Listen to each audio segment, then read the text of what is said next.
असम के मुख्यमंत्री हेमंत बिस्वा शर्मा ने वीरवार को पलवल में भाजपा प्रत्याशी गौरव गौतम के पक्ष में जन आशीर्वाद रैली को संबोधित किया। इस अवसर पर भारतीय जनता पार्टी युवा मोर्चा के अध्यक्ष तेजस्वी सूर्या, उत्तर प्रदेश की पूर्व मंत्री एवं पलवल विधानसभा प्रभारी स्वाति सिंह, पूर्व विधायक दीपक मंगला, भाजपा प्रत्याशी गौरव गौतम, जिला अध्यक्ष चरण सिंह तेवतिया, वीरपाल दीक्षित सहित गणमान्य लोग मौजूद थे। मुख्यमंत्री हेमंत बिस्वा शर्मा ने रैली को संबोधित करते हुए कहा कि प्रधानमंत्री नरेंद्र मोदी के कुशल नेतृत्व में देश प्रगति के पथ पर अग्रसर है। विश्व भर में नरेंद्र मोदी जी ने अपनी अलग पहचान बनाई है। उन्होंने कहा कि हमास और इजराइल युद्ध के बाद इजराइल और हिजबुल्लाह में भीषण जंग शुरू हो चुकी है। उन्होंने कहा कि हमारा देश आतंकवाद के खिलाफ है। इजराइल आतंकवाद के खात्मे के लिए लड़ाई लड़ रहा है। मुख्यमंत्री हेमंत बिस्वा शर्मा ने कहा कि जब हिजबुल्लाह का कमांडर मारा जाता है तो इंडिया गठबंधन आंसू बहाता है, लेकिन जब देश की सेना पर आतंकवादी हमला करते हैं तो इंडिया गठबंधन नहीं रोता है। उन्होंने कहा कि जो लोग आतंकवाद को अपना धर्म मानते हैं, देश की आवाम उनके साथ नहीं है। मुख्यमंत्री हेमंत बिस्वा शर्मा ने कहा कि हरियाणा में बाप बेटे की सरकार नहीं आनी चाहिए, वरना हरियाणा प्रदेश के हालात और बिगड़ जाएंगे। कांग्रेस प्रत्याशी मामन खान चुनाव जीतने के बाद हिंदुओं को मेवात से निकालने की धमकी दे रहे हैं। कांग्रेस सरकार धर्म के नाम पर राजनीति कर रही है। उन्होंने कहा कि कांग्रेस की सरकार में भाई भतीजावाद, क्षेत्रवाद के नाम पर नौकरी दी जाती है। कांग्रेस की सरकार में भ्रष्टाचार चरम सीमा पर था, लेकिन प्रदेश में भाजपा की नायाब सरकार ने भाई भतीजावाद को समाप्त किया।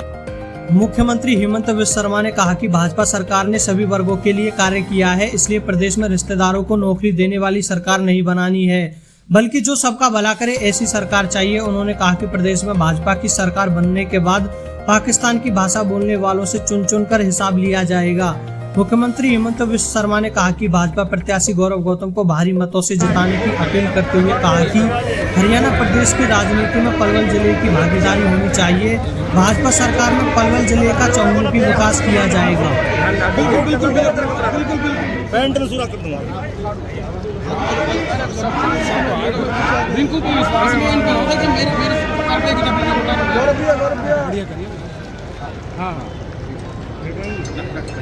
सामने आ जाइए, एक बार फोटो लेने पड़ी मेरा नहीं है भैया, भैया पीछे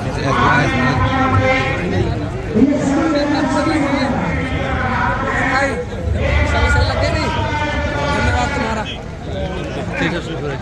भाई, फोटो लेने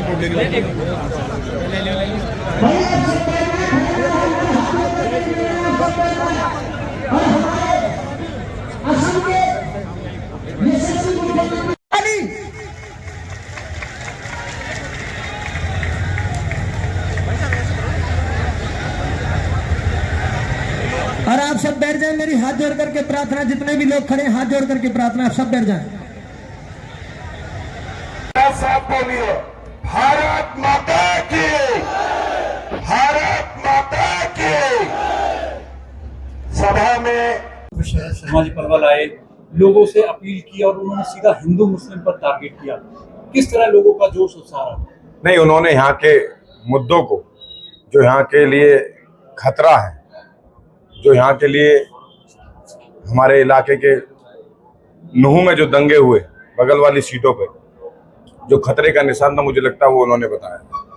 किस तरह देखते हैं, क्योंकि लगातार चुनाव प्रचार चल रहा था और आज आखिरी दिन है चुनाव प्रचार का, सब अपनी ताकत आजमा रहे हैं, क्योंकि कांग्रेस के प्रत्याशी भी अपनी ताकत आजमा रहे हैं। आपने यहाँ ताकत आजमा के लोगों को एक सफल संदेश दिया है। आपसे मेरा आग्रह है, खास करके मीडिया के साथियों का, उनका भी जो आज रोड शो था वो भी चलाइएगा और हमारी इस रैली को भी चलाइएगा, और आकलन आप खुद कर लीजिएगा कि ये सीट भारतीय जनता पार्टी जीतने जा रही है और पूरे इलाके का 36 बिरादरी के लोगों का आशीर्वाद भारतीय जनता पार्टी पर, अपने लाडले बेटे भाई गौरव गौतम पर है। पूर्ण भरोसा है मुझे पूजनीय जनता पर। कल परसों 5 तारीख को कमल निशान पर बटन दबाकर वो नरेंद्र मोदी जी के हाथ मजबूत करेंगे और अपने भाई को विजय बनाएंगे। लगातार भारतीय जनता पार्टी एक ही स्लोगन के साथ चल रही है कि हिंदू एक हो, हिंदू एक हो, परंतु अब की बार किस तरह देखते हैं, क्योंकि योगी जी का नारा था बटोगे तो कटोगे, अब क्या लगता है इस चुनाव में क्या इसका ये सफल होगा ये नारा?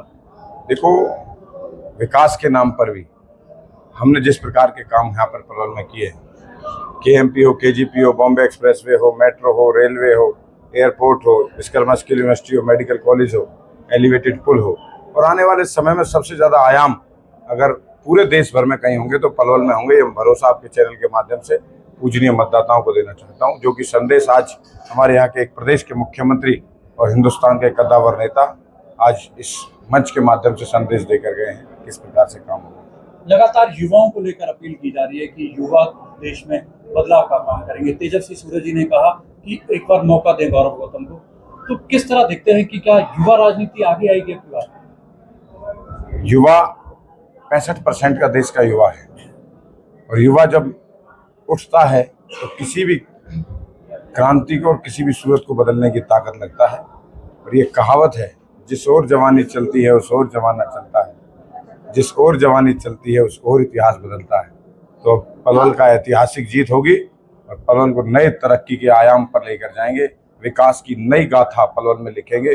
अगली बार 5 साल बाद हिंदुस्तान के प्लेटफॉर्म पे पलवल अलग नजर आएगा, ये भरोसा मैं आपके चैनल के। कांग्रेस प्रत्याशी करण सिंह दलाल द्वारा अब वृंदावन और गोवर्धन ले जाने को घुमाने को लेकर के बात हो रही है, पहले कभी ऐसी बात नहीं की उन्होंने, क्या कहोगे? ये तो उनसे ही पूछिएगा। आप अपने आप को हिंदू बता रहे हैं, अपने आप को वृंदावन और गोवर्धन की यात्रा पर ले जाने के लिए लोगों के लिए कह रहे हैं।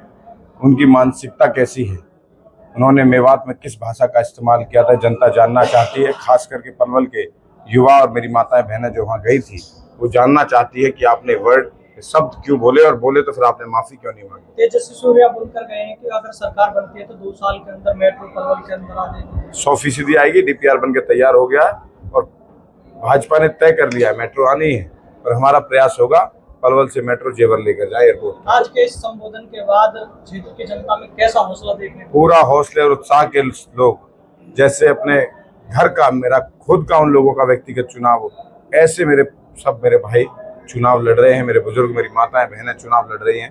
मैं उनका हार्दिक आभार व्यक्त करता हूं। गौरव जी, शक्ति प्रदर्शन एक रोड के जरिए वो कर रहे हैं, परंतु आपने एक रैली के जरिए शक्ति प्रदर्शन किया, किस तरह देखते हैं? हमने ऐसा ऐतिहासिक रोड शो 11 तारीख को कर चुके हैं, जो पलवल के इतिहास में अगर हुआ हो तो आप मुझे बताइएगा। और आने वाले समय में हम हर पार्टी का अलग अलग अंदाज है।